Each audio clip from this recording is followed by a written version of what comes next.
আসসালামু আলাইকুম প্রিয় ফেসবুক ভাই ও বোনেরা, আমার সামনে যে খাবারটি দেখতে পাচ্ছেন আজ থেকে 40 বছর আগেকার আমার দাদির সাথে এবং নানির সাথে খেয়েছি। চাউল ভাজা এবং কাঁঠাল বিচি, এই খাবারগুলো খুব মজায় মজায় মশিয়া মশিয়া কামড়িয়া কামড়িয়া কাঁঠাল বিচি দিয়ে খেয়েছি। কাঁঠাল বিচি খায় এবং সাথে চাউল ভাজা খায়, খুব টেস্ট, সেই মজা, কঠিন।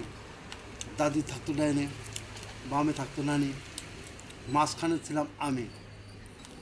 দুই পাশে দুইজনের সাথে বসে বসে কুটকুট করে চাউল ভাজা খাইতাম এবং কাঁঠাল বিচি খাইতাম।